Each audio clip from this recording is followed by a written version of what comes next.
Bien, ¿me pueden confirmar, por favor, si logran ver correctamente la pantalla? Profesora, buenos días. Sí se puede ver, profesora. Bien, buen día, muchas gracias. Bueno, jóvenes, como tienen entonces en pantalla, eh, el día de hoy, ya la 12ª semana en nuestro curso, vamos a estudiar una nueva disciplina filosófica, ¿bien? En este caso, nos estamos refiriendo a la axiología. ¿Alguien se acuerda cuál es el objeto de estudio de la axiología? ¿Se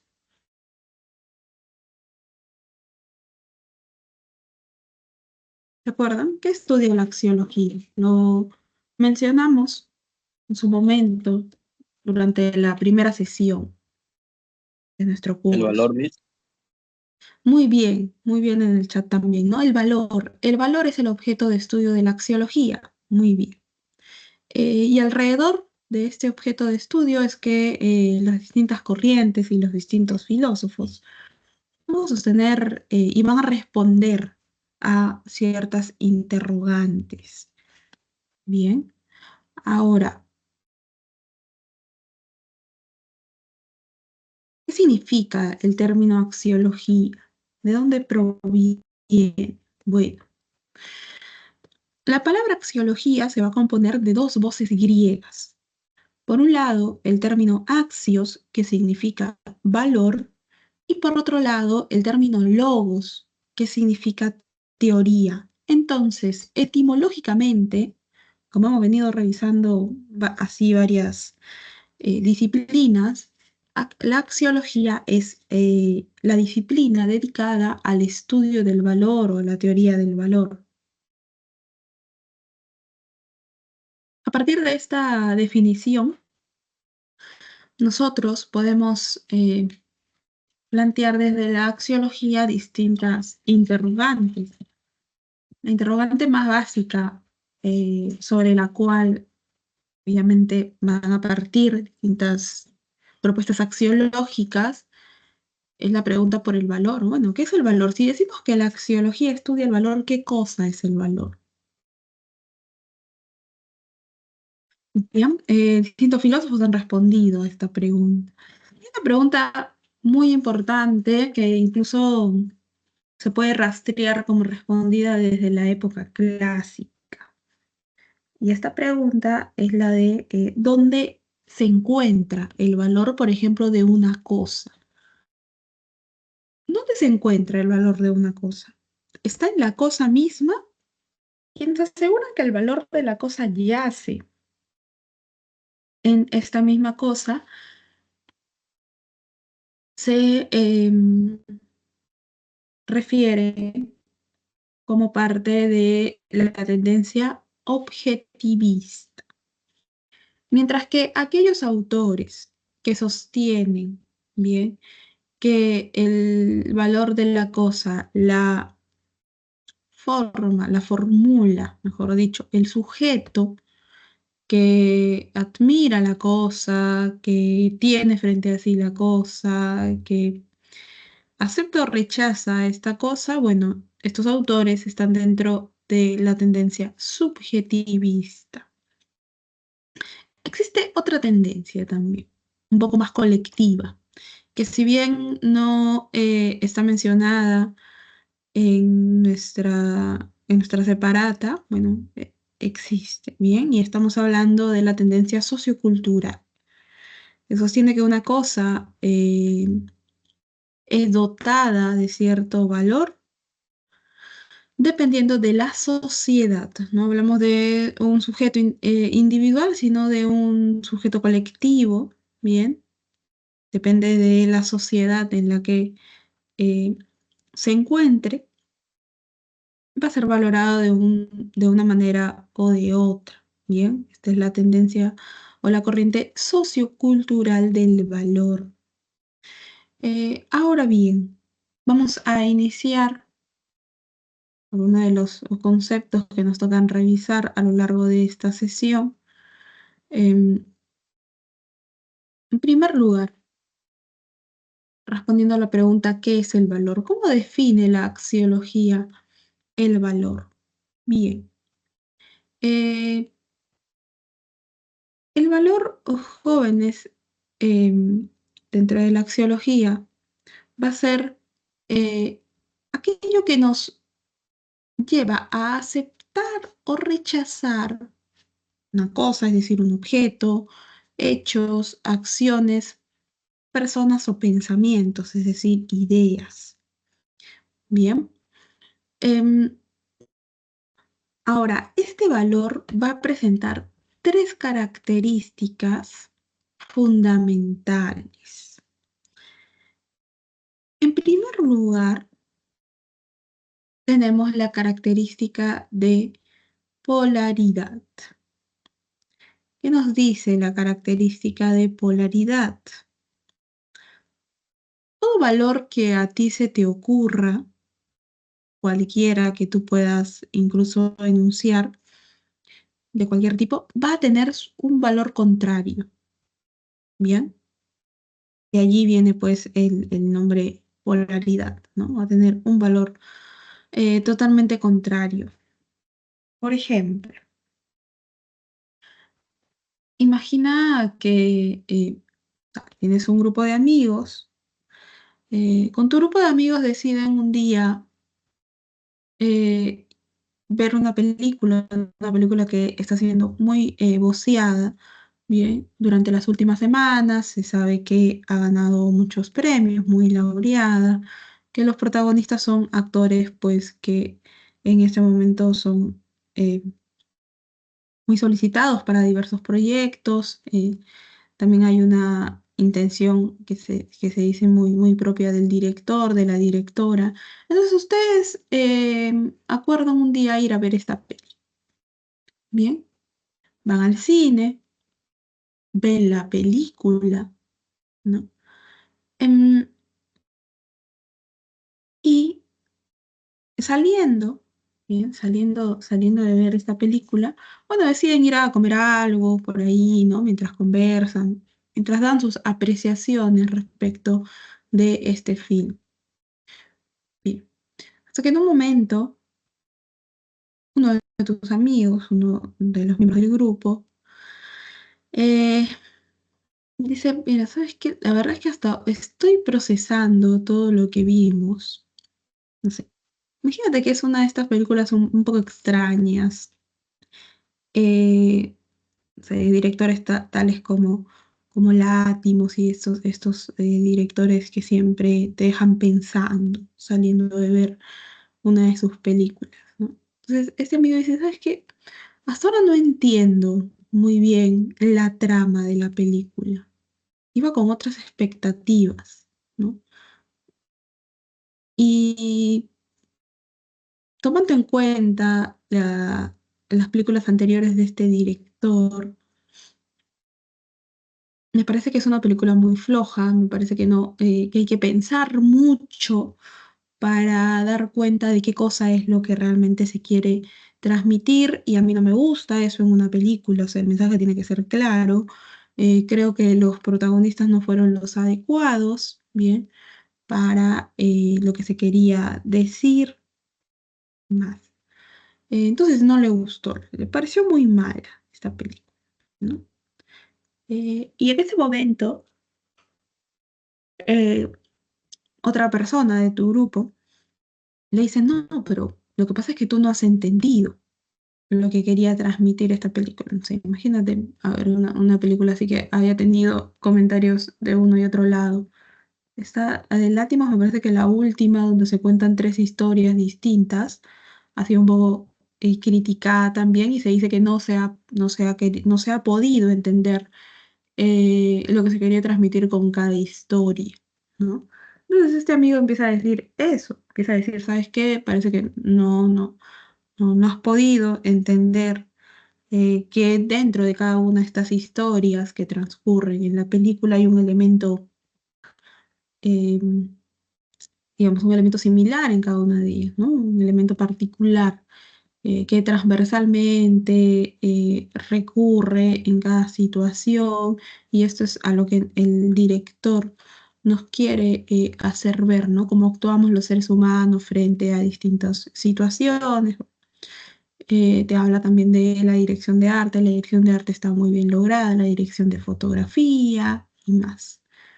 A esta persona, a este último amigo que intervino en la conversación, bueno, la película le pareció muy buena, le pareció uno de los mayores logros de este director hasta el día de hoy y que tiene mucho que ver con las propuestas anteriores que ya se han estrenado, ¿no? ¿Qué sucede aquí? Tenemos el mismo objeto, la misma película, el mismo largometraje, pero valorado de manera totalmente polarizada, ¿no? Tenemos alguien valora este objeto, esta película de un modo y aparece otra persona que no es que la valora de otro modo nada más, sino que la valora de un modo totalmente contrario. Bien, entonces esta es la característica de polaridad. Ahora, otra característica del valor que no hay que confundir con la característica de polaridad es la característica de grado. Bien. Mientras que en la polaridad nosotros encontramos valores totalmente contrarios entre sí, en el grado vamos a hablar de valor también, pero del mismo valor presente con distinta intensidad, bien, en distintas situaciones. Es el mismo valor. Bien. Entonces, ahora, imagina. Imagina que tu artista favorito o tu banda favorita, bien, em, publica su último álbum. Tú llevabas semanas esperando, ¿no?, que se publique este álbum. Llevabas semanas en eso. Y escuchas el álbum, bueno, por ahí ya habían algunos adelantos, habían comentado, o esta artista había comentado que iba a explorar nuevos sonidos, ¿no? Que el álbum iba a tener un concepto, que ahora están volviendo los álbumes conceptuales, que en los 70 tuvieron mucho apogeo, ¿no? Que iba a ser parte, digamos, las canciones iban a formar parte de su propia experiencia de vida y también iba a tomar en cuenta muchos sucesos que vienen ocurriendo, por ejemplo, si es un artista o una banda latinoamericana, ¿no? En América Latina. Bueno, escuchas el disco y lo primero que te llama la atención es que realmente existe una fusión de géneros, ¿no? Se nota que el artista o la banda ha experimentado en géneros que antes no había, a los que no había recurrido. Entonces empiezas primero a escuchar los ritmos de las canciones, te llama la atención, luego las letras, te parece un buen disco, pero obviamente al ser una nueva propuesta, te quedas ahí y dices, voy a volver a escucharlo, ¿no? Voy a volver a escucharlo en unos días, ¿no? A ver qué tal, de repente 2 o 3 veces más y puedo entender el concepto del disco, del álbum, ¿no? Y así pasan unas semanas. Entonces tú cada cierto tiempo le dabas vuelta al disco, o sea, lo escuchabas, ¿no? Lo escuchabas y así se te iban pegando incluso las letras y los ritmos de algunas canciones. Te diste cuenta que hay algunas canciones que tienen relación entre sí, que te cuentan una historia y allí captas que es un disco, realmente un álbum conceptual, que te está narrando una historia, ¿no? El orden de las canciones incluso no es casual. Y el disco entonces ya no te parece bueno, ¿no? Te parece muy bueno, te parece el trabajo mejor logrado de esta artista o de este grupo. ¿Qué pasó aquí? Se presentó el mismo valor, ¿bien? Un valor que sostiene que un objeto, en este caso un álbum musical, es bueno, pero en distinta intensidad con el paso del tiempo. Y suele pasar, ¿no? No es algo que se dé de manera inmediata, este cambio en la intensidad del valor, pero toma su tiempo. Y en el arte esto ha sucedido mucho, ¿no? ¿Cuántas obras de arte a lo largo del tiempo de cuando se inauguraron o cuando se presentaron simplemente eran obras buenas, aceptables, y con el paso del tiempo empezaron a tener mucho más valor, bien, mucho más valor dentro del arte, mucho más valor hasta monetario o económico, ¿no? Y esto precisamente evoca a la característica de grado del valor, ¿bien? Por último, tenemos la característica de jerarquía. Mientras que en la característica de polaridad hablamos de dos valores. En la característica de grado hablamos de un valor. En la característica de jerarquía vamos a hablar de varios valores, de un montón de valores. ¿Bien? O sea, imagínate todos los valores que a ti se te ocurran, ¿no?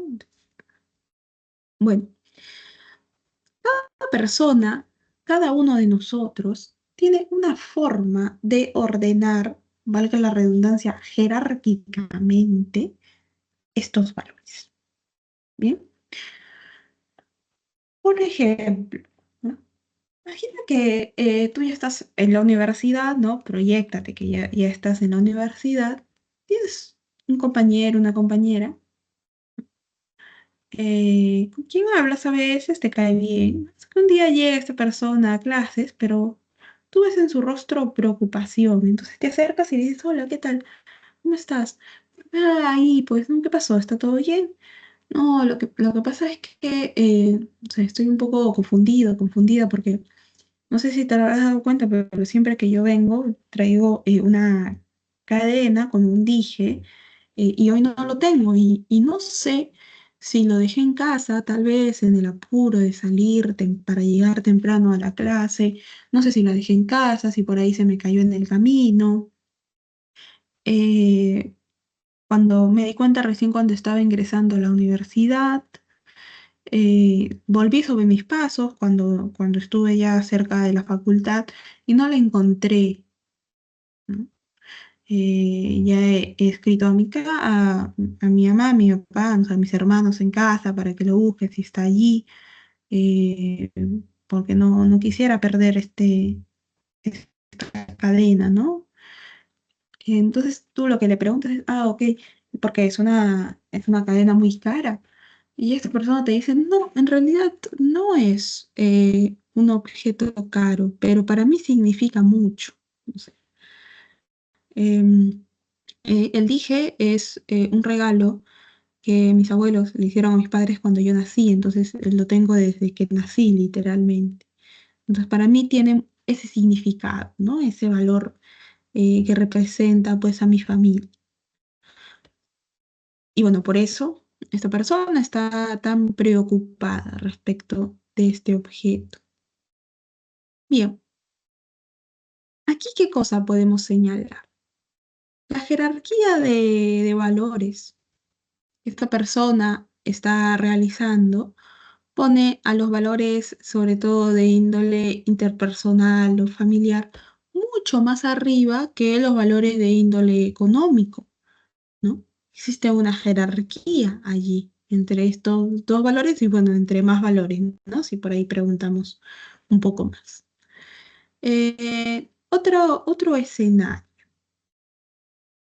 Imagínate que tú tienes un amigo que un día te escribe y te dice, mira, ¿tú crees que me puedas prestar cierta cantidad de dinero? Lo que pasa es que eh, se atrasaron con unos pagos que debían hacerme y tengo que pagar la tarjeta.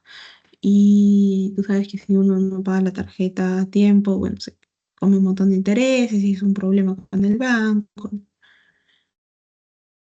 Y tú le respondes, bueno, pero ¿cuándo me podrías estar pagando, ¿no? Este monto que me pides? Y te dice, mira, en 2 semanas, exactamente en 15 días ya tendrían que regularizarme este pago y yo así puedo pagarte, incluso si quieres te pago intereses, ¿no? Por las semanas que van a transcurrir, ¿no? Desde hoy para la devolución del dinero, pero por favor necesito de manera urgente esa cantidad.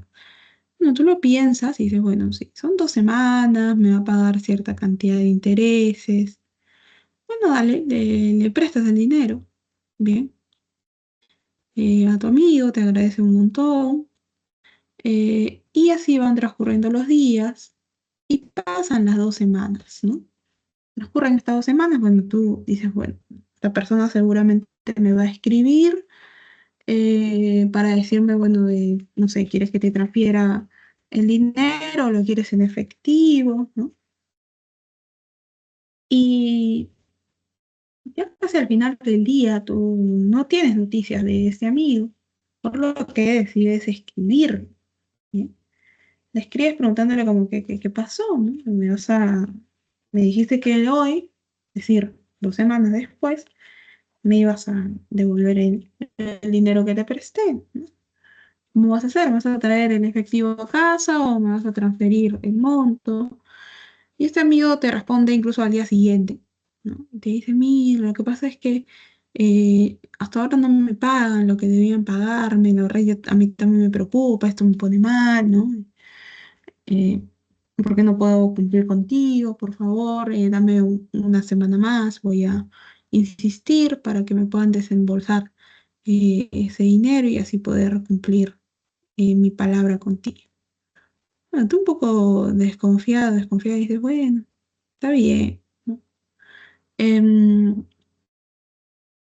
Pasa la semana y se repite la escena, ¿no? Este amigo no se comunica contigo, espera que tú le escribas preguntando. Y otra vez te pone la excusa de que aún no le pagan, de que de repente son problemas con el banco, va a ir a averiguar, que por favor le des unos días, ¿no? Y tú aceptas, pero en los días siguientes piensas un poco esta situación, ¿no? Piensas respecto de esta situación y dices, mira, ¿sabes qué? No quiero estar en este meollo cada tanto tener que estar exigiéndole un dinero que se había comprometido esa persona a pagar. Ya no le voy a insistir, si me paga o no queda en su conciencia, pero eso sí, obviamente ya no lo considero un amigo o una amiga cercana como antes, ¿no? Voy a tomar bastante distancia de esta persona. ¿Qué sucede aquí? En tu jerarquía de valores, ¿no? Seguramente hay un, un puesto un poco más alto a, sobre todo, los valores de amistad y los valores económicos, que otros valores que para ti son muy importantes, que bueno, como esta persona ha de alguna manera defraudado eso en tu vida, pues decides alejar. Bien, entonces estas son las características del valor, las 3 características fundamentales del valor. Recuerda, no confundas el valor de polaridad con el valor de grado, que es algo que se suele hacer. Recordemos que en la polaridad hablamos de valores contrarios, mientras que en el grado hablamos del mismo valor, pero representado en distinta intensidad. Bien, hasta aquí todo claro, jóvenes. ¿Hay alguna pregunta?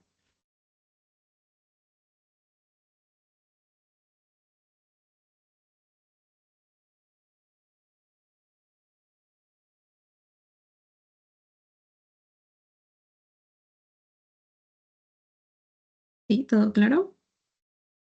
Bien, seguimos entonces. Ahora, en pantalla tienes un pequeño esquema. Bien, este es un pequeño esquema de clasificación de los valores. En No son los únicos grupos de valores,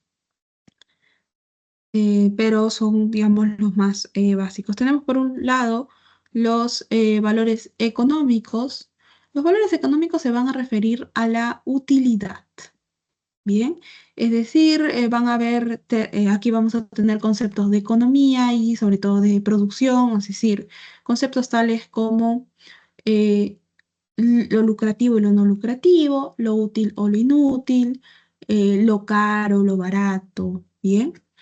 Luego tenemos los valores éticos. Los valores éticos van a referirse a la conducta del ser humano. ¿Cómo el hombre debería llevar su conducta? Bueno, aquí tenemos conceptos como bueno, malo, correcto, incorrecto, honesto, deshonesto, ¿no? Lo ético y lo no ético, obviamente.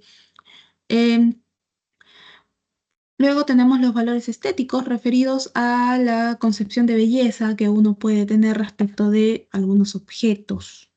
Bien. Y vamos a tener aquí conceptos, obviamente, como lo bello, lo feo, lo armonioso, lo no armonioso, lo elegante, lo no elegante, por ejemplo. Bien. Luego tenemos los valores religiosos que los conceptos dentro de los valores religiosos van a ser referidos a lo santo, ¿no? Aquí tenemos, por ejemplo, lo sagrado y eh, lo pagano, lo profano, lo divino y lo diabólico y más. Luego los valores sociales van a enfocarse en los hechos sociales o cómo es que desarrolla sus acciones el hombre dentro de la sociedad. Bien, aquí por ejemplo vamos a encontrar conceptos tales como lo justo, lo injusto, la igualdad y la desigualdad, la solidaridad y el egoísmo y más. Luego tenemos los valores teóricos. Bien, los valores teóricos, aquí vamos a tener conceptos de ciencia y de reflexión, es decir, aquí van a estar conceptos muy relacionados a la ciencia y a la filosofía. Bien, aquí tenemos, por ejemplo, conceptos tales como lo racional y lo no racional, lo lógico y lo lógico, lo verdadero y lo falso y más. Bien, los valores sensoriales, por su parte, son aquellos percibidos por, obviamente, nuestros sentidos. Vamos a encontrar conceptos como lo agradable y lo desagradable, ¿no? Lo placentero y lo doloroso y más. Por último, los valores vitales son aquellos que se refieren sobre todo a la constitución de la vida, ¿bien? Lo saludable y lo no saludable, lo fuerte y lo débil y más, ¿no? Estos son algunos de los valores que nosotros podemos encontrar. Ahora bien, de todo este grupo que tú tienes en pantalla, ¿qué valores tú crees que actualmente en nuestra sociedad, ¿no? Si nosotros aplicamos la característica de la jerarquía del valor, ¿qué grupo de estos valores, ¿no? Según tu apreciación, suelen ser más importantes en nuestra sociedad? ¿Cuáles se te ocurre?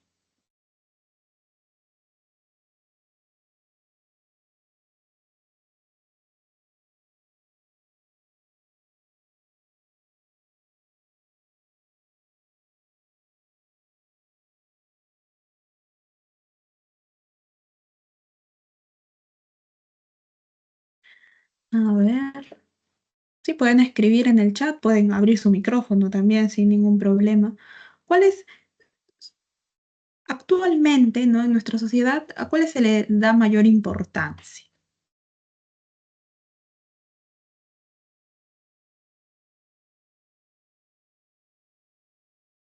¿A los éticos? ¿A los valores éticos? Están en emergencia los valores éticos. Y sí, ¿no? Depende también a qué grupo social apuntes. Parece que, y esto es algo natural en la historia de las sociedades, ¿no? Cada vez que hay una crisis ética de manera un tanto más global, a la vez hay un resurgimiento de los conceptos éticos, siempre de la mano de, digamos, la generación más joven, ¿no? Y eso es lo que se está apuntando. Nosotros vivimos en una crisis no solamente de nuestra sociedad, es una cuestión global, ni siquiera regional, ¿no? Una crisis totalmente eh, de los valores éticos, pero esto va a ir resurgiendo porque siempre cuando hay una crisis hay un momento de resurgimiento de estas cosas. Los valores económicos sí, ¿no? ¿Qué duda cabe que actualmente, producto tal vez de que se vive dentro de una sociedad bastante acelerada, ¿no? Los valores económicos tienen un papel fundamental, ¿no? Y esto lo podemos ver en casos muy exactos. O sea, podemos hablar de un montón de casos en donde se da cuenta de que los valores económicos son más importantes. Pero, por ejemplo, mm, en nuestra sociedad, cuando nosotros terminamos nuestra formación básica, es decir, cuando nos graduamos de la secundaria, y si tenemos la oportunidad, siempre, digamos, el pensamiento que tenemos, la idea que tenemos es acceder a la educación superior, ¿no? La educación en un instituto, la educación técnico superior o la educación universitaria. Para eso, evidentemente, tenemos que prepararnos, ya que nuestro sistema de educación superior nos demanda pasar por un examen de admisión, bien, cumplir con ciertos conocimientos básicos. Entonces nos preparamos un tiempo, postulamos sea al instituto, a la universidad, y bueno, una vez que ingresamos, recorremos pues los años necesarios de formación de la carrera que hayamos elegido, ¿no? Carreras técnicas de 3 años, carreras de 5 años, carreras de 6 años, hasta carreras de 10 años, ¿no? ¿Por qué? Porque, bueno, tenemos el pensamiento común de que la obtención de un grado, de un título, pues nos asegura el acceder a mejores empleos y esto se va a traducir en una mejor calidad de vida, ¿no? Lo que se conoce como un ascenso social. Sin embargo, en los últimos años, hemos visto otro fenómeno que refiere precisamente a estos valores económicos, ¿no? Se ha cuestionado mucho esta travesía de la formación de la educación superior, bien, porque dicen que es mucho tiempo. O sea, ¿quién va a perder 3 años de su vida, 5, 6, 10, 15 años de su vida en la universidad cuando puedes hacer dinero de manera fácil? Parece que el objetivo de muchas personas, jóvenes y no tan jóvenes también, es poder tener dinero lo más rápido posible, ¿no? Dinero, propiedades, etcétera. Y hay muchas personas que por eso ya no están optando por esta formación superior, sino llevan ese tipo de cursos donde supuestamente te dicen que puedes generar, no sé, $1000 a la semana, recomendando y dando otra vez esos cursos a otras personas, no sé, comprando estas monedas virtuales y más, ¿no? Entonces aquí se denota mucho esta, eh, digamos, la presencia de los valores económicos de manera transversal en la vida de estas personas. Luego, y los valores estéticos, sí, los valores estéticos también, ¿no? Em, Producto probablemente de fenómenos como la globalización que se viene desarrollando desde hace varios años ya, hemos tenido acceso a estándares de belleza, bien, que se han vuelto inalcanzables. Em, por ejemplo, cada vez personas más jóvenes, bien, o sea, personas de 20 o 22 años, 20, 22, 25 años, personas sumamente jóvenes, y que muchas veces son estos llamados influencers, es decir, personas que tienen llegada a un grupo mucho más grande, ¿no? Se someten y recomiendan, por ejemplo, procedimientos estéticos, ¿no? Persona de 22 años, o sea, es totalmente inaudito pensar una persona de 18, 20, 22 años recomendando un procedimiento estético para atenuar arrugas. Tienes 20 años, no tienes arrugas. Bien, lo que tiene son líneas de expresión que tenemos todos porque todos gesticulamos, ¿no? Cuando hablamos, cuando nos reímos, cuando hacemos algún tipo de expresión es normal. tenemos músculos en el rostro, ¿no? Pero esto responde a unos estándares estéticos inalcanzables, ¿no?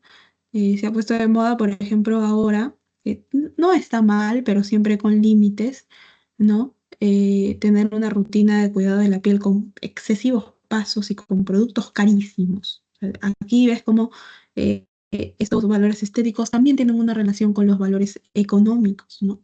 Productos sumamente caros, que son importados y más, ¿no? Em, y que incluso ahora, no sé, ahora lo he visto último que se ha puesto de moda tener skincare coreano. En primer lugar, nosotros somos latinoamericanos y tenemos una genética y tenemos una piel, una estructura distinta a la de los asiáticos. Nunca vas a tener esa, ni esa estructura ni la piel que ellos tienen. Su piel es incluso mucho más gruesa y tiene otro material genético de por sí, ¿no? Pero al establecer estos estándares estéticos eh, de esa forma, uno no piensa mucho en eso, ¿no? Lo piensa después, cuando accede a otro tipo de información. Bien, pero de manera general sí estamos invadidos por toda esta información, ¿no? Que si bien las redes tienen un lado positivo, digamos un lado un tanto negativo es todo esto, ¿no? El bombardeo de toda esta información que a veces no te deja discernir, ¿no? ¿Qué otros tipos de valores tenemos aquí? Los valores sociales, sí, ¿no? Antes tal vez no, pero ahora los valores sociales puede ser producto también de la etapa en la que estamos viviendo, ¿no? Y cómo, ahora sí, también podemos mencionar un factor positivo de las redes, cómo nosotros accedemos prácticamente de manera inmediata a la información, ¿no? Es decir, si se dan ciertas movilizaciones en cualquier parte del territorio nacional, no en la ciudad, no en las ciudades, digamos, entre comillas, grandes ciudades como Lima o cualquier otra ciudad del país, sino en una ciudad alejada. Antes, para poder informarse de esto, tenías que acceder a los medios de comunicación masiva, la televisión, la radio o los diarios. Ahora no, ahora cualquiera tiene un teléfono y puede transmitir un video en vivo y tú puedes acceder a ello. Bien, entonces a partir de este fenómeno global, los valores sociales, es decir, la manera en que nosotros valoramos estos hechos sociales y el desarrollo del ser humano, de nosotros como ciudadanos, está cada vez más presente, ¿no? Y a partir de allí podemos también construir opiniones a partir de la información que nos llega. ¿Bien? ¿Qué otro tipo de valores está presente en la sociedad? ¿Te parece que los valores religiosos están presentes en nuestra sociedad? ¿Sí o no?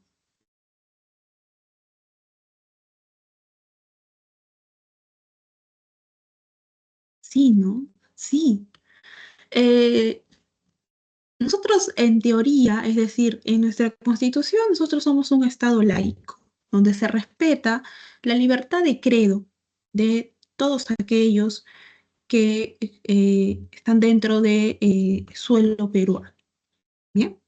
Sin embargo, no podemos negar que existe eh, una gran influencia de la religión, y hablamos de la religión en general, y específicamente, bueno, hasta hace algunos años, la religión que tenía más influencia, incluso dentro del ámbito político, legislativo, en nuestra nación era la religión católica, pero hoy vemos también mucha influencia de la religión cristiana en general. Bien.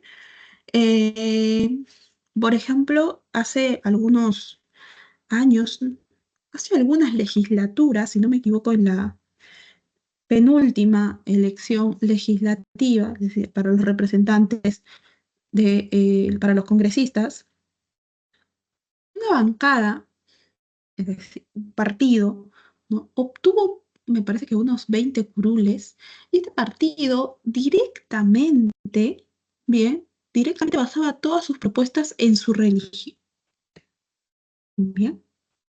Y no se sabe, la verdad, si es que las personas que votaron por estos candidatos y por esta bancada y por este partido fue porque realmente creían en sus propuestas o por alguna otra cuestión, pero digamos que, y así en varias ocasiones, han llegado partidos políticos, bien, con la bandera de propuestas basadas, ¿no? Fundamentadas en la religión o de la iglesia de la que son parte. Y bueno, y esto obviamente determina que muchas leyes, muchos proyectos de ley son rechazados en pleno, ¿no? Y muchos legisladores lo dicen abiertamente, ¿no? Producto de que ellos no creen, no sé, por ejemplo, cuando se debatió la ley de unión civil, creo que ni siquiera se ha debatido la ley de matrimonio igualitario en nuestro país, muchos legisladores lo decían abiertamente, yo no creo en eso. ¿No? Yo no creo en eso, entonces yo voy a votar en contra, ¿bien? De la aprobación de esta ley totalmente en el pleno. Un ciudadano le podría decir, bueno, pero a ti no te han elegido para que legisles en torno a tus opiniones personales, sino en una cuestión de representatividad de la población, ¿no? Pero aquí vemos que realmente nosotros somos un país bastante conservador. Estamos dando algunos pasos eh, digamos, en sentido de cambio de esto, pero seguimos siendo un país bastante conservador, ¿no? Hay algunos momentos que nos develan así, ¿no? Recuerdo que en el gobierno, si no me equivoco, en el gobierno de Kuczynski, hubo por allí en la política como sí, unos malos entendidos entre el gobierno y un partido, ¿no? Que tenía una gran representatividad en el legislativo, y bueno, porque decían que estaban bloqueando desde el legislativo algunas políticas que quería implementar el ejecutivo. Bueno, ¿quién fue el personaje que actuó de mediador en, en una visita que se programó entre el presidente de la República en ese momento y la presidenta de dicho partido político? El cardenal, es decir, el máximo representante de la Iglesia Católica en nuestro país.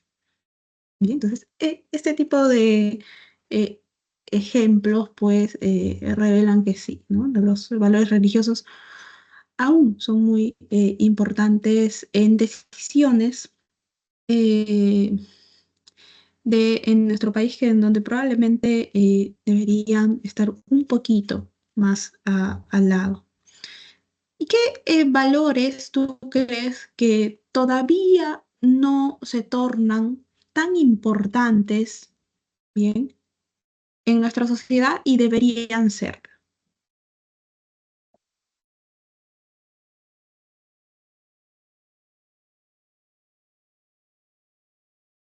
¿A qué grupo de los valores que tienes en pantalla deberíamos darle mayor importancia?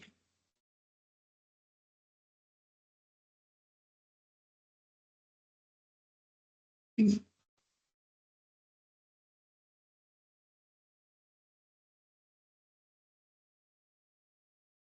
Los valores éticos,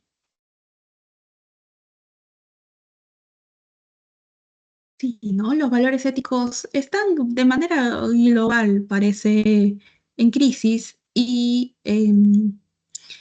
si nosotros planteamos una jerarquía de valores, probablemente en muchas sociedades los valores éticos estén en un lugar muy, muy bajo. Los valores vitales, sí, los valores vitales también, ¿no? Em, Producto de situaciones que hemos pasado, no solamente como sociedad, de manera eh, general. Nosotros hemos atravesado una pandemia que fue devastadora en nuestra región y sobre todo en nuestro país. Entonces, a partir de esto quedaron muchos aprendizajes en la sociedad, Uno de ellos es realmente darle mayor importancia a los valores que tengan que ver con todos los conceptos de la vida, ¿no? Cuidar nuestra vida, cuidar en general nuestro cuerpo, la manera en la que nos tratamos y, eh, bueno, sí, ¿no? Los valores vitales. Los valores teóricos también crees que deberían ser importantes en nuestra sociedad o en cualquier sociedad, ¿o no? ¿O están ahí nada más porque sí?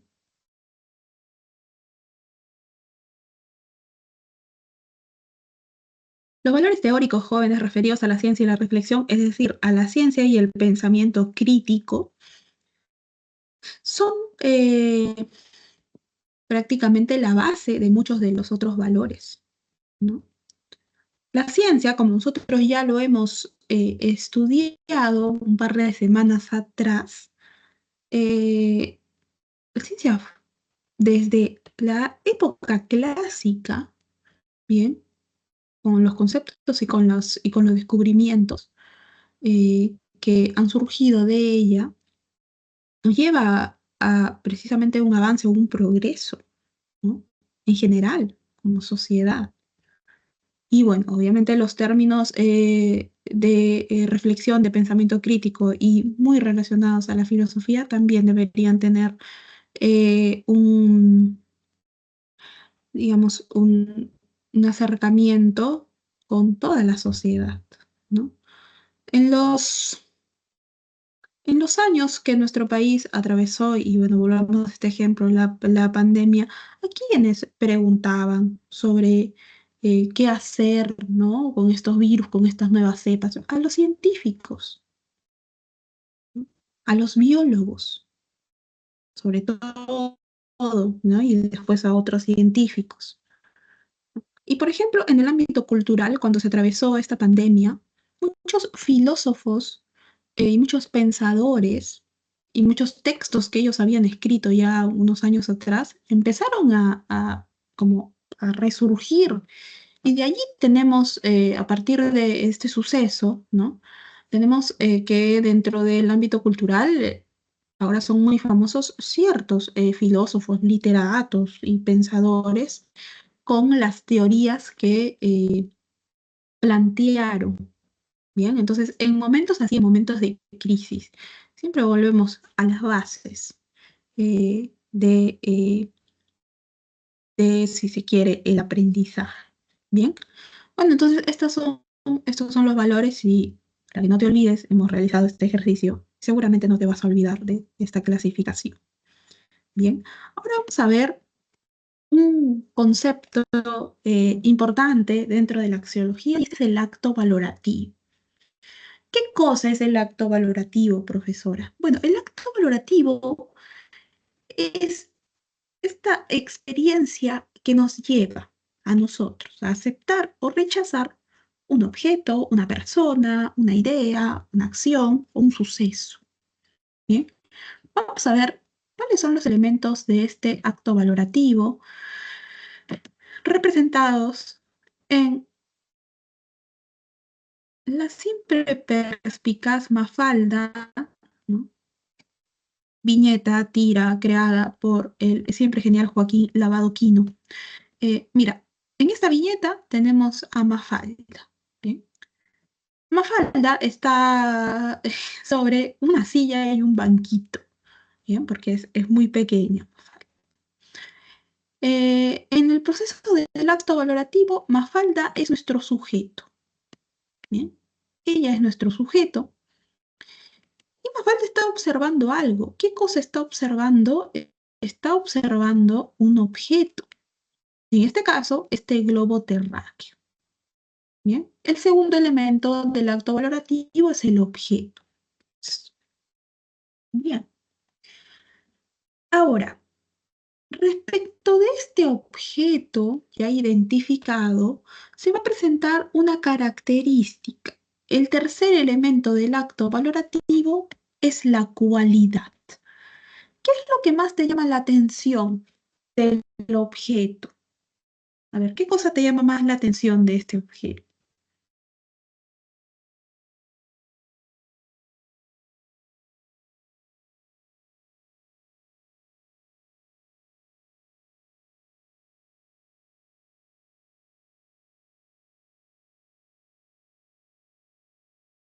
¿Cómo ves? ¿Cómo está presentado?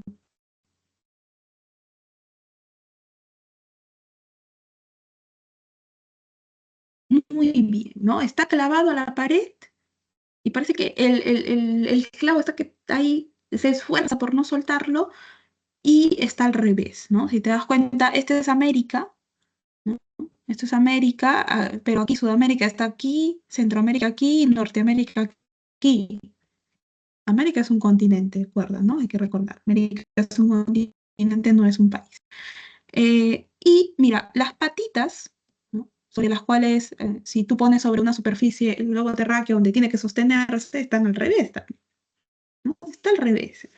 Esa es la cualidad, eso es lo más, lo que te llama más la atención del objeto. Bien, tercer elemento, la cualidad.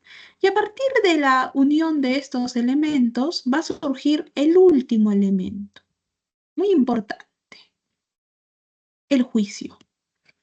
¿Qué es el juicio? Es un enunciado. Bien, y aquí, ¿quién va a emitir ese juicio? El sujeto, Mafalda. ¿Qué dice Mafalda? El mundo está de cabeza. ¿Bien? Hasta el día de hoy el mundo está de cabeza, ¿no? Todos tendríamos que coincidir con la pequeña Mafalda. Y bueno, estos son los elementos del acto valorativo. Bien, ahora, aquí nos vamos a enfocar ahora en el juicio. ¿Cómo se llama el juicio de valor? ¿Bien? Y profesora, ¿y ese juicio se puede diferenciar de otros juicios? Hay varios juicios. Bueno, sí, vamos a diferenciarlo de un juicio en específico. Bien, en este caso, de el juicio ontológico o juicio de ser. El juicio ontológico, jóvenes, va a afirmar algo de la cosa. Afirma más algo de la cosa. El juicio ontológico que tienes en pantalla, ¿qué nos dice? La Escuela de Filosofía es parte de la Facultad de Letras y Ciencias Humanas. Si a mí me dicen, me enuncian este juicio, y yo te digo, mira, la Escuela de Filosofía es una de las escuelas de la Facultad de Letras y Ciencias Humanas de la Universidad Nacional Mayor de San Marcos. Solamente está afirmando algo. Ahora, hagamos un recordar y recordemos varias semanas atrás, ¿no? Si yo quiero asegurarme de que este juicio de ser sea verdadero, ¿a qué teoría de verdad debo remitirme?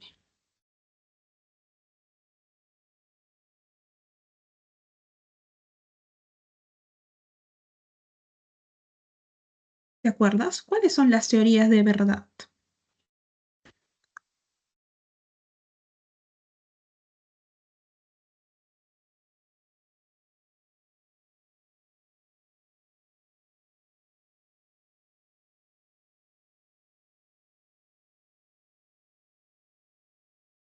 ¿Cuántas son? ¿Te acuerdas cuántas son?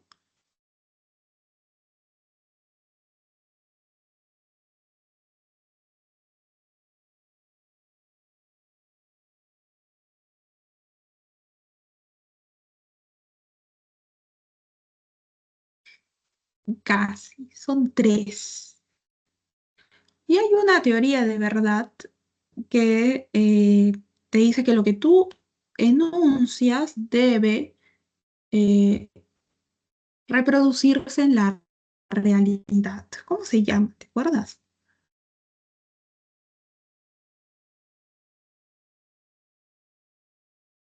No. Muy bien. La teoría de verdad por correspondencia, ¿no? Está fundada por Aristóteles. Aquí yo tendría que aplicar la teoría de verdad por correspondencia. Yo iría a la realidad y diría, a ver, la Escuela de Filosofía es una de las escuelas de la Facultad de Letras. Voy y me doy cuenta, ¿no? De que sí, realmente la Escuela de Filosofía es una de las escuelas de la Facultad de Letras. Está dentro de la Facultad de Letras. Bien. Entonces, este es un juicio de ser, es un juicio ontológico. ¿Sí? Ahora, ¿cómo lo diferencio yo de un juicio axiológico o un juicio de valor?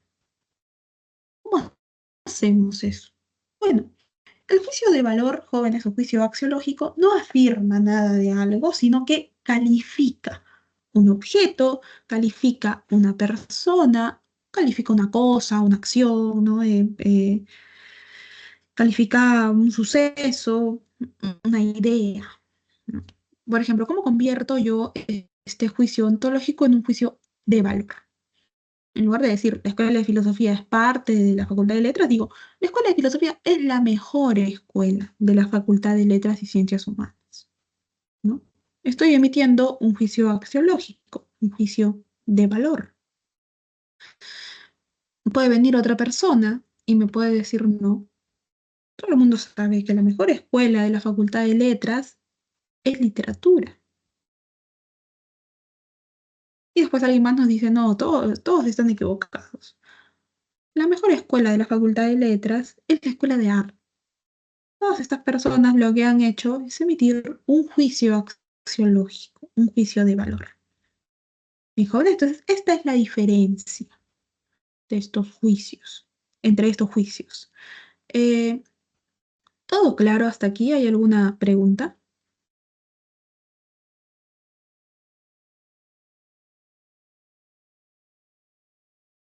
¿Sí? ¿Podemos seguir?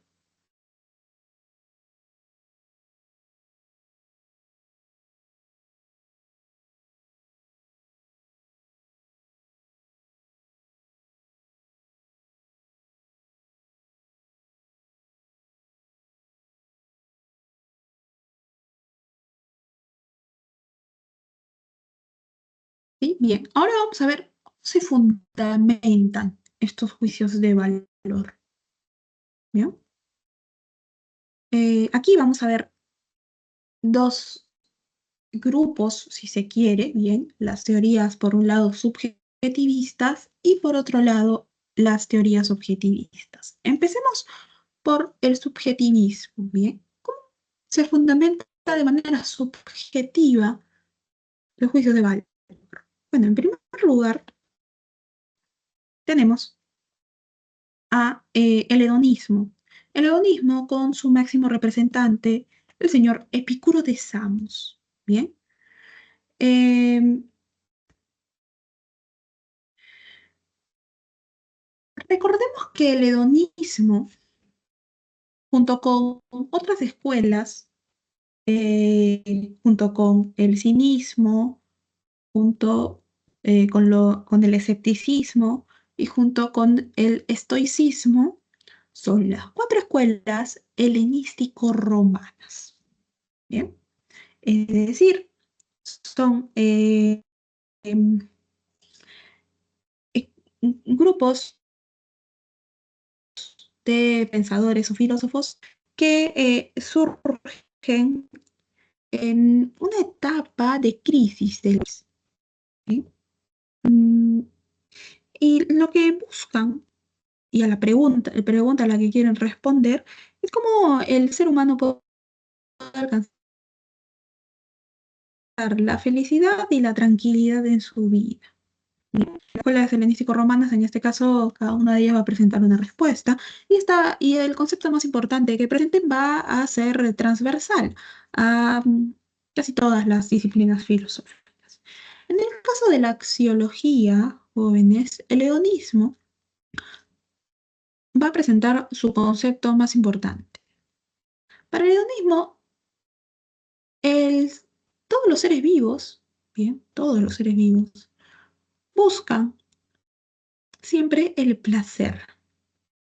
Y así como buscan el placer, también pretenden huir de cualquier tipo de dolor. Bien.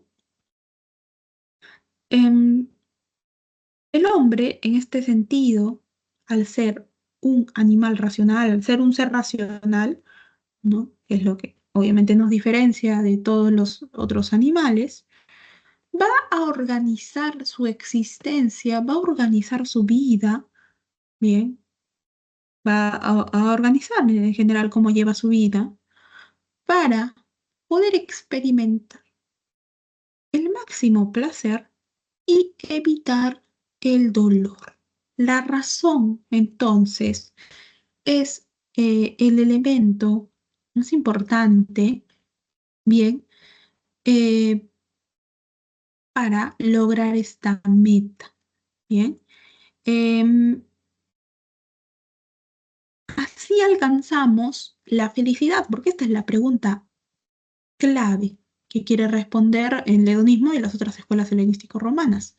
La felicidad va a consistir en que nuestra vida vaya de tal forma que logremos el máximo placer y con ello alcancemos una tranquilidad en nuestra existencia y evitemos eh, el dolor, ¿no?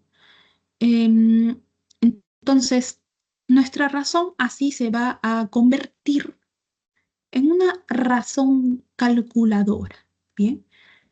Estamos frente a una situación X y nuestra razón no va a decir, bueno, vamos a actuar de tal o tal modo por estos motivos, no sé, porque así hay que actuar, no. Nuestra razón va a decir esto, vamos a actuar del modo A y no del modo B, porque el modo A nos asegura más placer que el modo B. Y así nosotros vamos a encontrar la felicidad y la tranquilidad del alma. Ahora, el concepto de placer, pero profesora, ¿qué cosa significa placer para uno y para otro? Bueno, el concepto de placer, en este caso jóvenes, es totalmente subjetivo. Bien. Eh, por ejemplo, bien, em, nosotros vamos a buscar el placer y este placer es netamente de cada uno, individual. Bien, no apunta a una cuestión de placer social. Imagínate que nosotros, eh,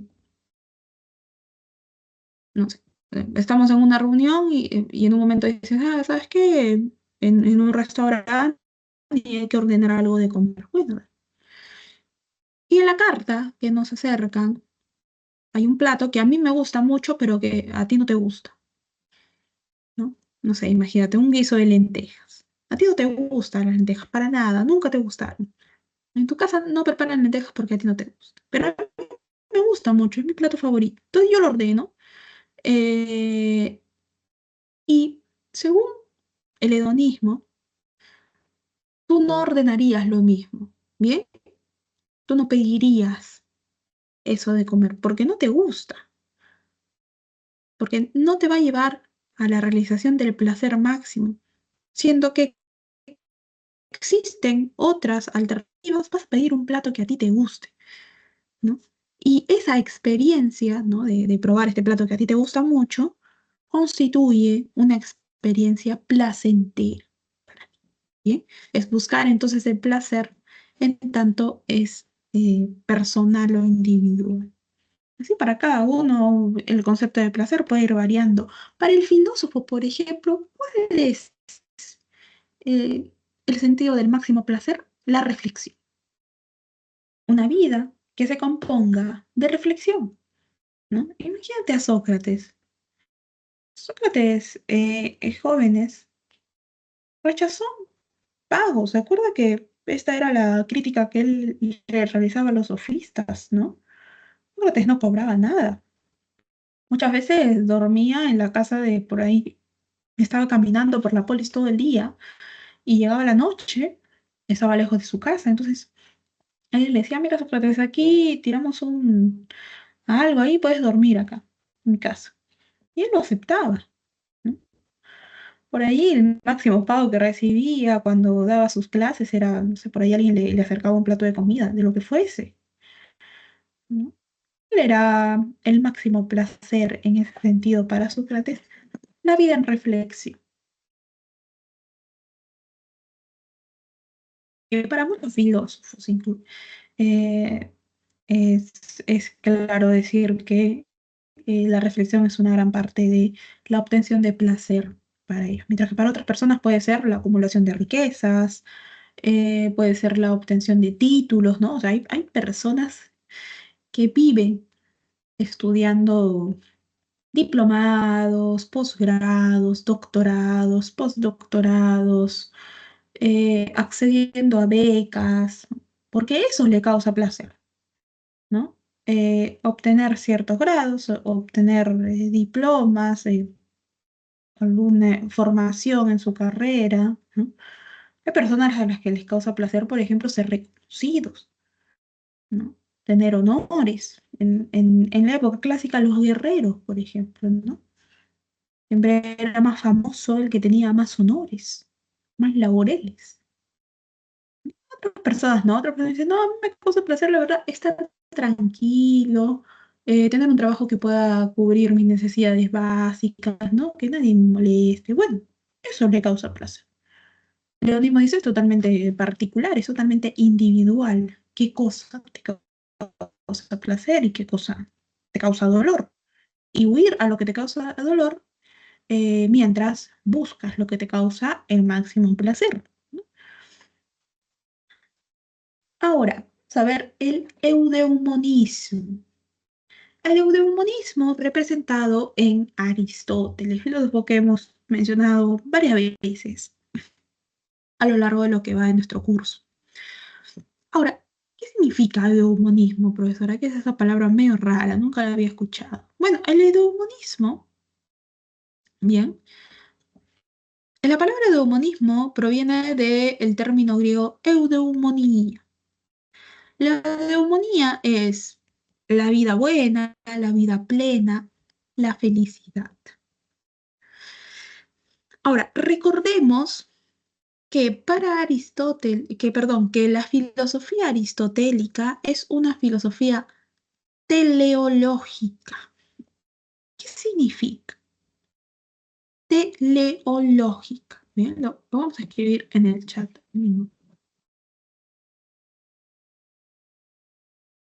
Bien. Teleológica. Ojo, no confundir con teológica. Teleológica proviene del término griego telos. ¿Sí? ¿Qué significa? ¿Qué cosa? Fin. Por eso, si tú por ahí lees un manual o algo sobre filosofía de Aristóteles, se van a referir a la filosofía aristotélica como una filosofía de fines. Bien. Para Aristóteles, todo lo que está en el mundo ha llegado al mundo con un fin, con un objetivo. Eso significa telos. Bien. Mientras que teológica viene del vocablo griego teo, que significa divinidad, Dios. Entonces no hay que confundir. Bien. Entonces, el hombre, el ser humano, ha llegado al mundo, según la filosofía aristotélica, para alcanzar la felicidad. ¿Cómo lo va a hacer? Bueno, en primer lugar, determinamos ya que el hombre es un ser racional. Bien.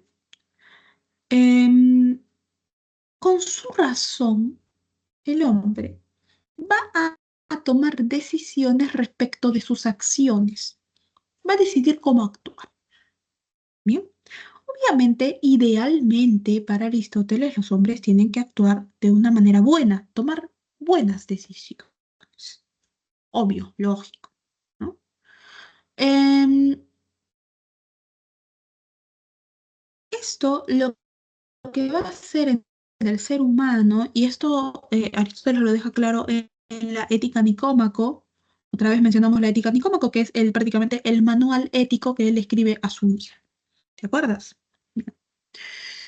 Em, y lo que va a sostener Aristóteles es que el hombre es un ser de hábitos, el hombre es un ser de costumbres.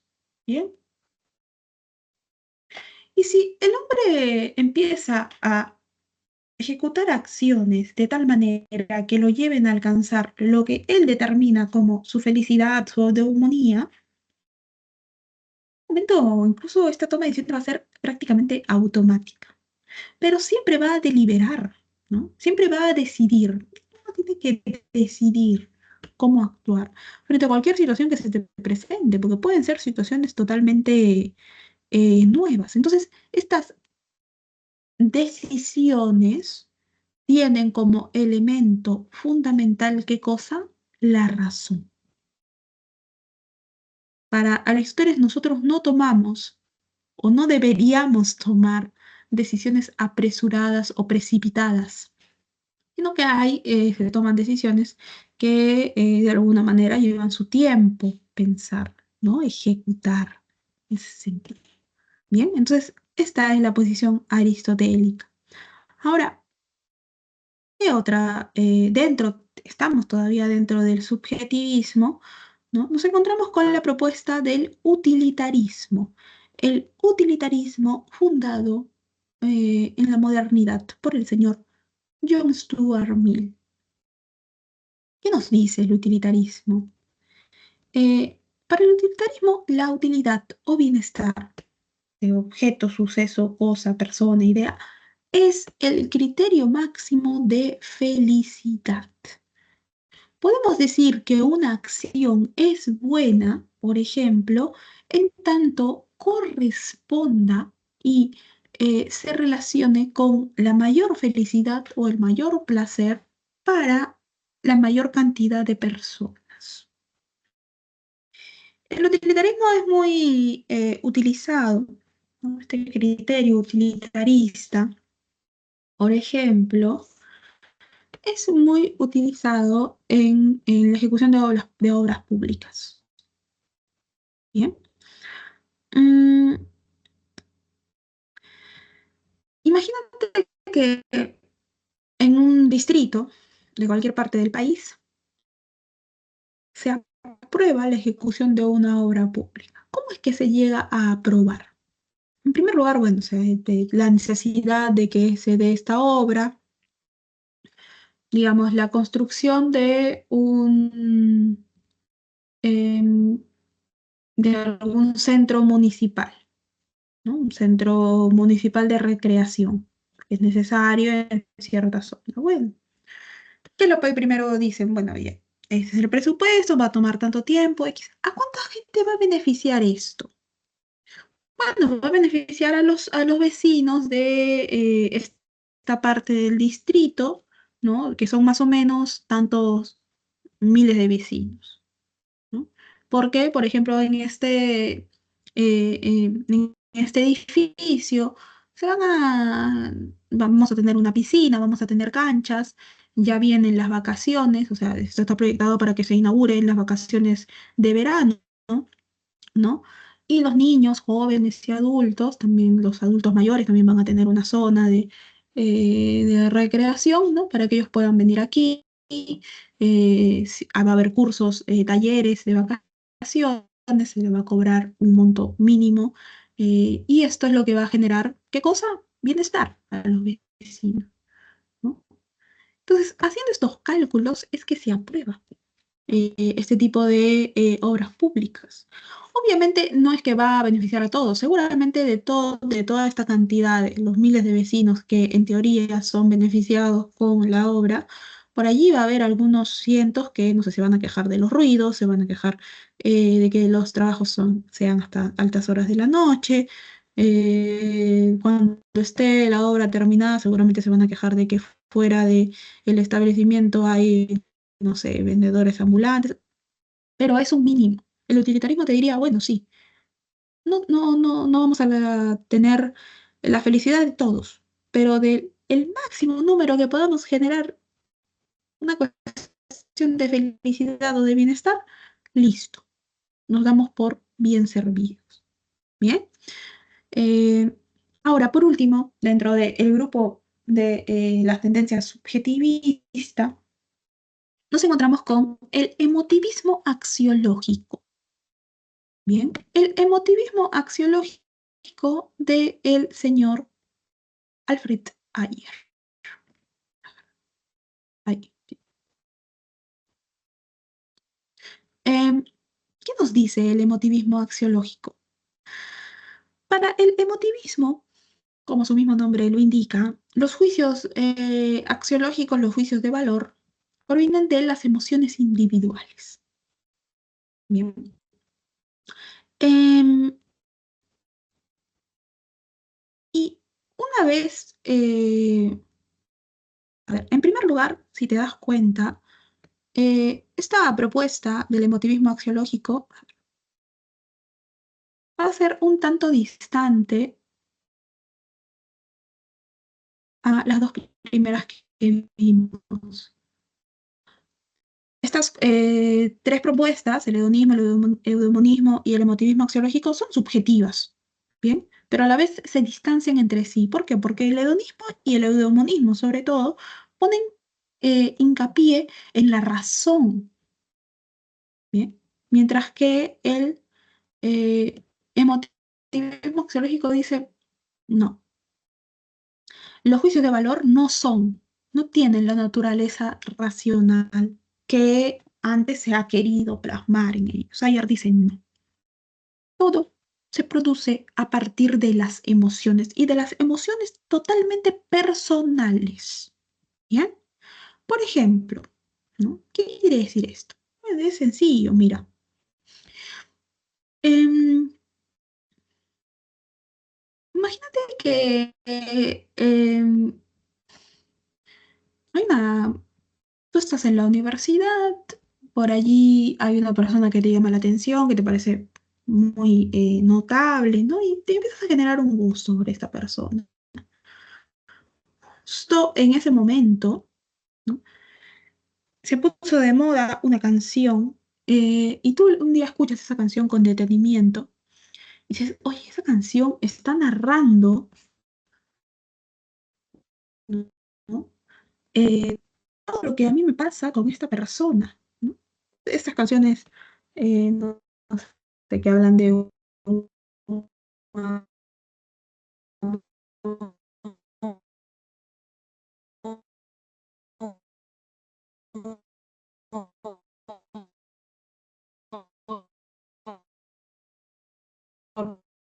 ¿no? Se va a generar a, a- a- a la universidad, vuelves a otro ciclo y bueno, te das con la sorpresa de que se puso de pareja con alguien más.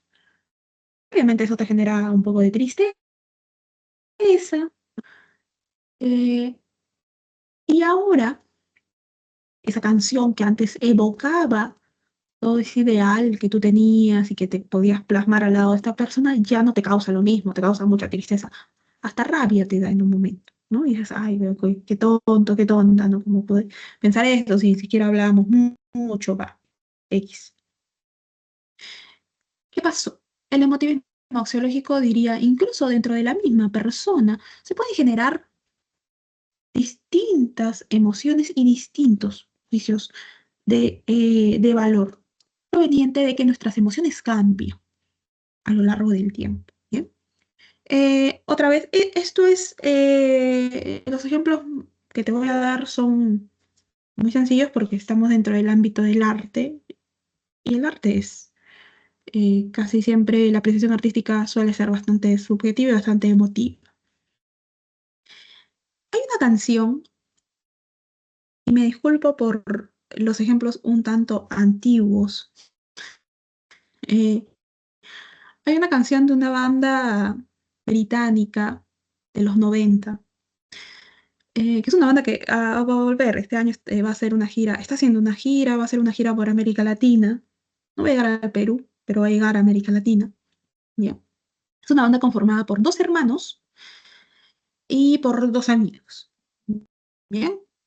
La banda de la que estoy hablando se llama Oasis o Oasis. Entonces, esta banda cuando estaba ya en un periodo de mucha fama era muy conocida. Los hermanos, y estamos refiriéndonos a los hermanos Gallagher, reciben la noticia de que su madre eh, había sido diagnosticada con una enfermedad. Bien. Y bajo esta noticia, que obviamente es preocupante, ¿no? Uno de ellos compone una canción. ¿Sí? Él mismo dice que pensando en esa situación y lo que puede pasar, en todas las posibilidades, ¿no? Teniendo a su madre enferma, compone una canción al español. La traducción de la canción dice, el título de la canción es No te vayas, ¿no? No te apartes o no te vayas.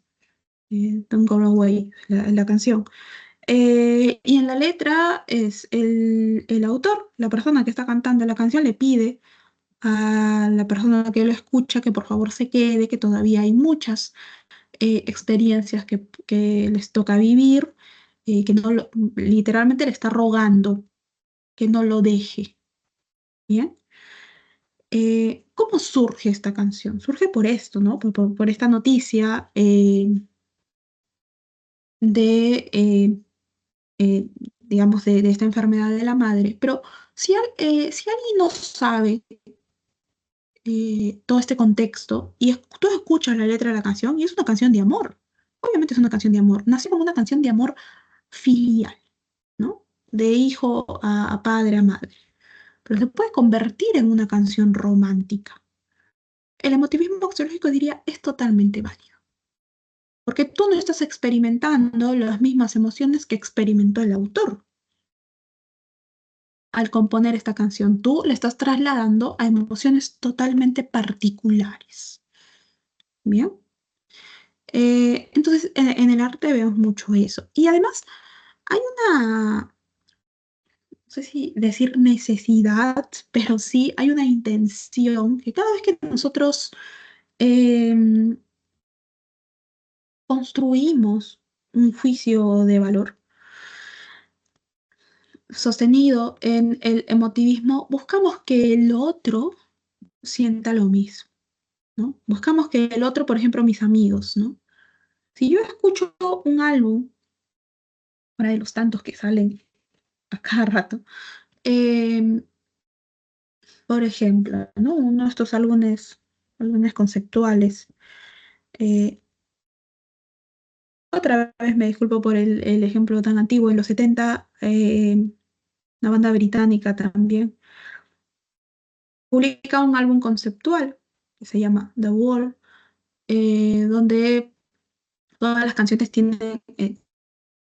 cuentan una historia, incluso luego inspira una película contra los regímenes totalitarios, ¿no?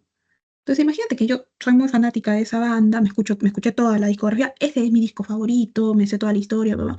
Entonces yo construyo un juicio axiológico a partir de mi experiencia y de las emociones. Y conozco a alguien, ¿no?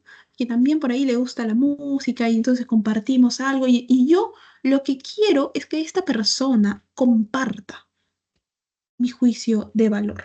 De repente esta persona me dice, sí, pero ¿sabes qué? A mí me gusta otro disco de la banda, me parece más logrado. ¿Qué es lo que se produce en mí cuando esta persona me dice eso? Yo me quedo así, ¿no? Como que, no, pero, pero yo te estoy diciendo que es el mejor disco, ¿no? Esto es algo muy humano, diría el emotivismo axiológico, que uno reacciona así. Luego, probablemente luego esto se asimile, ¿no? Y se pueda seguir la plática, pero es totalmente humano que tú quieras que el otro y que sobre todo los otros más cercanos a ti reproduzcan el mismo juicio axiológico. Bien, hasta aquí todo claro, jóvenes. ¿Hay alguna pregunta?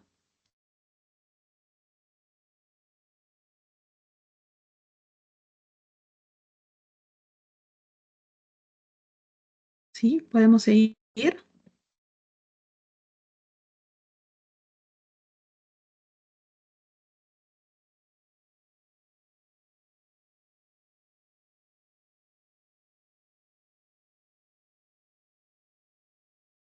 Bien, ahora vamos a ver.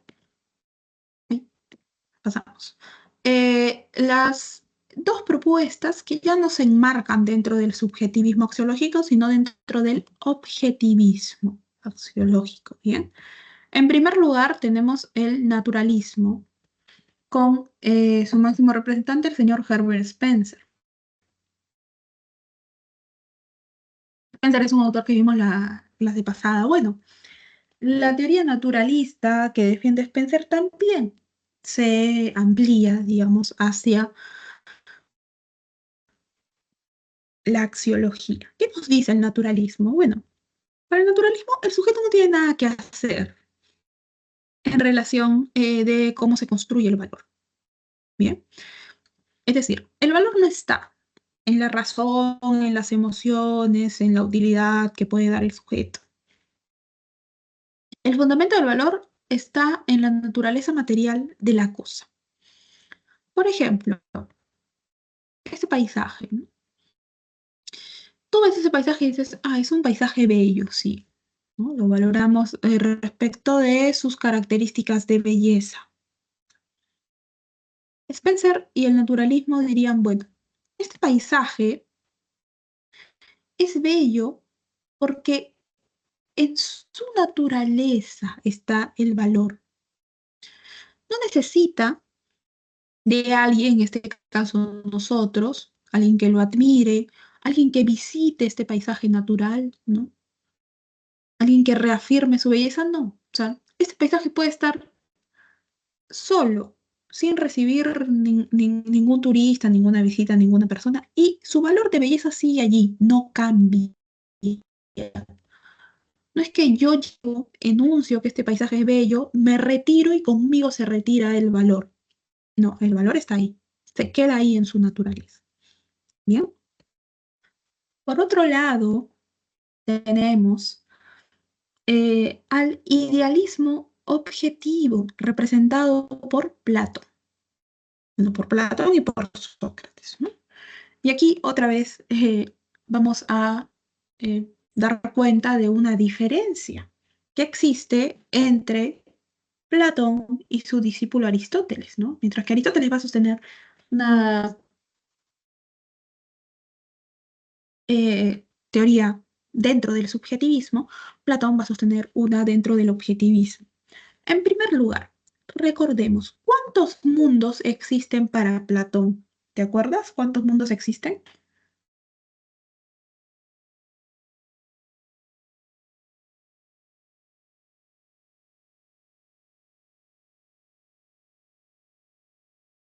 Dos, muy bien. Dos mundos, ¿cuáles son?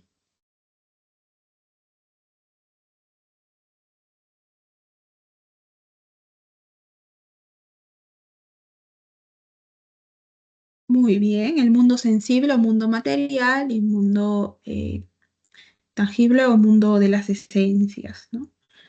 Bueno, nosotros estamos en el mundo sensible, en el mundo material, acá, este mundo corruptible, finito, ¿no?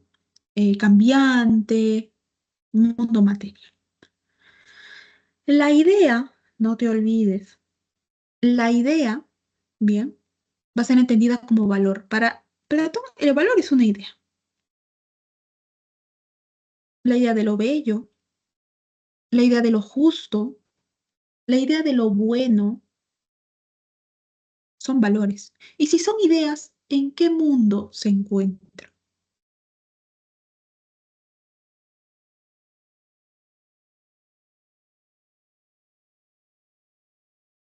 La belleza, la justicia, lo bueno, el bien. ¿En qué mundo, según la teoría platónica, se encontraría?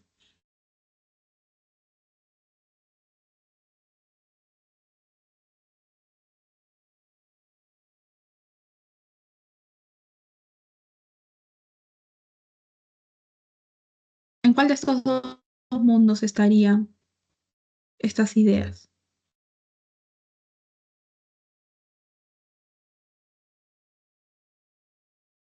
Muy bien, ¿no? En el mundo de las ideas, mundo de las esencias, mundo intangible. Entonces, nosotros estamos en el mundo material.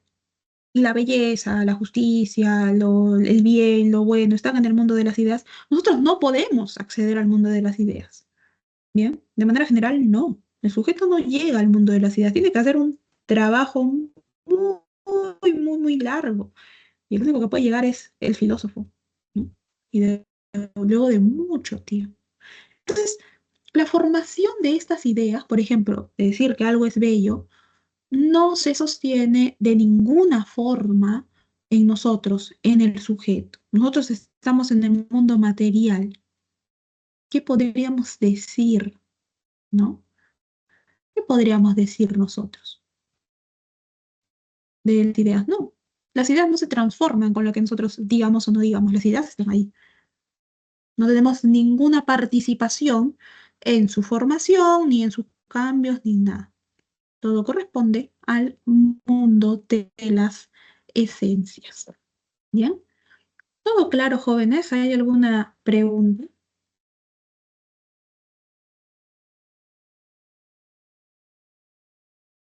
¿Sí? ¿Todo claro?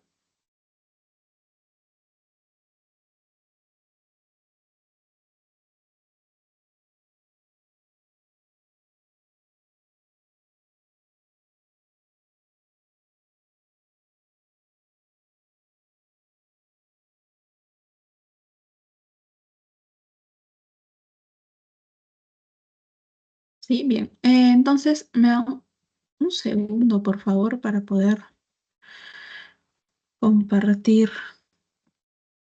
los ejercicios de esta semana. Bien, en el tiempo que nos quedan, en los minutos que nos quedan, vamos a desarrollar lo que nos alcance. Bien, bien. ¿Me confirman si se logra ver el documento correctamente, por favor? Sí, Miss. Sí, bien, muchas gracias. Bueno, entonces vamos a ver la lectura complementaria. La lectura complementaria, a ver qué nos dice. Cada individuo valora ciertas cosas, estados mentales o comportamientos según se relacionen con su educación y su contexto social. Cada comunidad privilegia ciertas cosas, ciertos estados y comportamientos como resultado de su ubicación geográfica, su trayectoria histórica o las ideas que considera sus pilares. Sin embargo, afirmar que existen valores universales significa encontrar algo que aplique a todas las personas y todas las comunidades como resultado de nuestra humanidad compartida. Dichos valores universales pueden emerger de investigaciones científicas, de pruebas realizadas en el marco de las ciencias sociales o de la reflexión filosófica. También pueden surgir del estudio de prácticas nefarias, como las prácticas imperialistas, el proselitismo ideológico y religioso o la explotación económica, y de la forma en que tales prácticas son juzgadas como tal por la gran mayoría de las personas. También se debe notar que explorar los valores universales requiere que prestemos atención no solo a los valores en sí mismos, sino también a la forma en que han sido consagrados en el mundo, en el orden mundial actual. Ahora bien, de este párrafo se deduce qué cosa. ¿Acaso aquí encontramos una contradicción entre los valores universales y los valores objetivos? ¿O aquí podemos hallar un estudio de los valores epistemológicos asumiendo lo económico? ¿O acaso encontramos una descripción de la esfera valorativa desde la investigación científica? ¿O acaso se refiere a una reflexión sobre los valores universales como valores objetivos? ¿O acaso hablamos de una explicación de de los fundamentos del subjetivismo axiológico?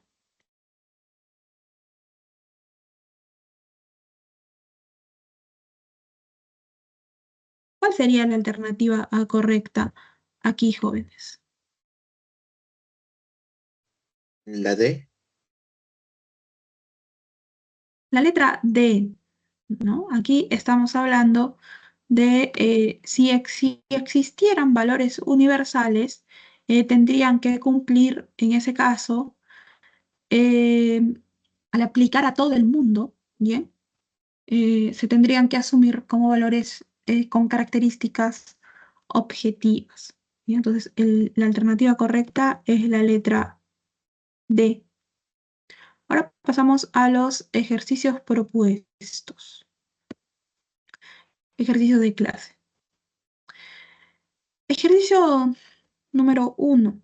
El adulto de 18 a 59 años necesita una alimentación sana y variada para lograr mantener un peso saludable y evitar el desarrollo de enfermedades crónicas relacionadas a la mala alimentación. En otros términos, deben de consumir un total de 2.200 calorías provenientes de los diferentes grupos de alimentos que se recomiendan en función al requerimiento de energía de una persona saludable con un nivel de actividad física ligera y de ámbito urbano. De esta forma, la alimentación sana y variada le permitirá desempeñarse con energía en sus actividades diarias de estudio y trabajo. De este enunciado, ¿qué cosa nosotros podemos decir? ¿Acaso podemos entender la indiferencia por los valores económicos o la preocupación por los valores vitales? ¿O acaso la ausencia de polaridad en la valoración? ¿O la prioridad de los valores sociales? ¿O por último, acaso la defensa de los valores sensoriales? Muy bien, ¿no? Aquí la alternativa correcta es la alternativa B. Recuerda que los valores vitales se van a referir a conceptos tales como lo saludable y lo no saludable, ¿no? En este caso, ¿qué es lo que aplica en el enunciado de la pregunta? Ahora, ejercicio número 2. El psiquiatra, conocido en TikTok como el Dr. Mora, revela 3 alimentos que pueden mejorar la salud emocional por su alto contenido en triptófano, un aminoácido que contribuye a la producción de serotonina y melatonina, importantes para el estado de ánimo y el sueño. Estos alimentos pueden mejorar el estado de ánimo si se incluyen en una dieta equilibrada. El galeno destaca las semillas de calabaza, primer lugar, el queso cheddar, segundo lugar, y la carne de ave, en tercer lugar, por su alto contenido de triptófano. Además menciona otros alimentos ricos en triptófano como las claras de huevo, el pescado y la leche. Desde la axiología, lo descrito es un o una, ¿qué cosa? ¿Acaso una postura del subjetivismo eudemonista o es un ejemplo del objetivismo naturalista o es una tesis del subjetivismo hedonista o acaso se refiere a la posición llamada emotivismo axiológico o tal vez es una característica del objetivismo idealista? ¿Cuál sería aquí la alternativa correcta, joven? La B. La B, sí, aquí estamos hablando del naturalismo, ¿no? Del objetivismo naturalista. El objeto, en este caso, los alimentos, tienen un valor, en este caso, para la salud emocional, ¿no? Porque producen serotonina y melatonina.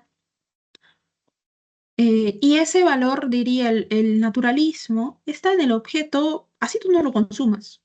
O sea, no, profesora, a mí no me gusta la calabaza, por ejemplo, no me gusta la carne.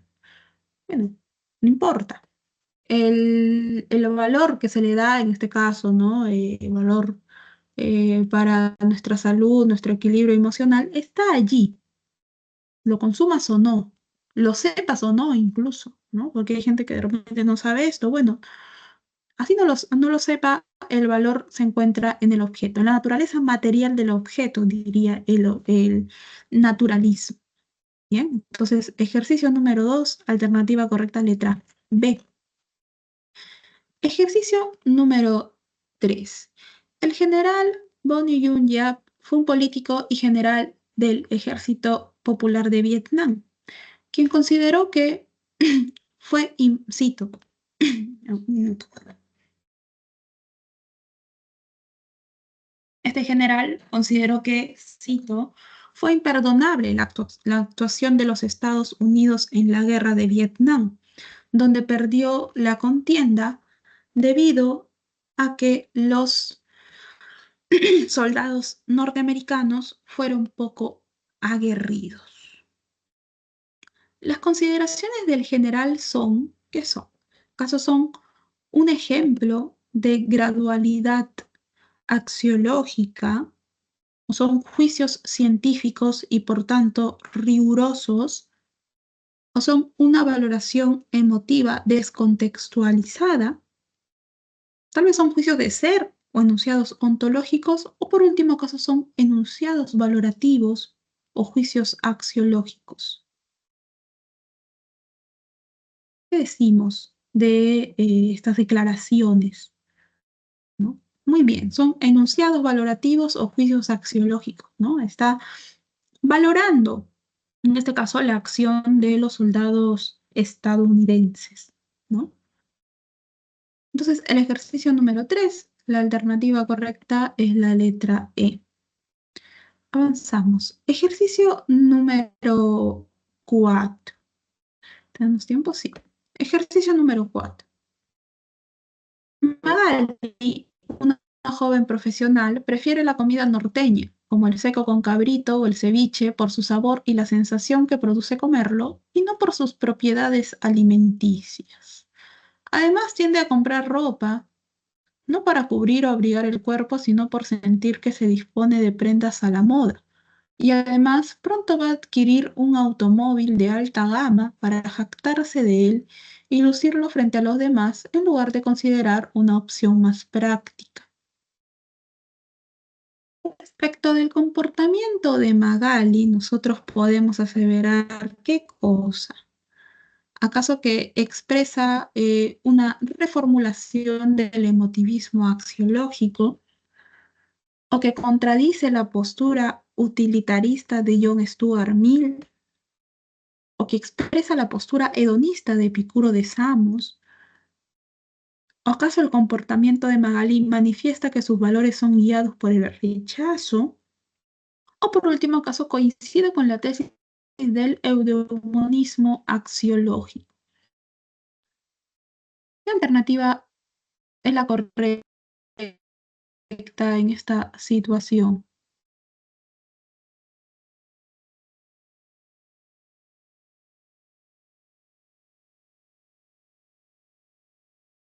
Muy bien, la letra C, ¿no? Estaría de acuerdo con el hedonismo de Epicuro. Buscar las situaciones o las acciones que nos causen el máximo placer y evitar el dolor, ¿no? Entonces esta joven lo que está haciendo es obviamente buscando el placer, ¿no? Dentro de aquello que le causa placer para alcanzar la felicidad, te diría Epicuro, diría el hedonismo epicureísta.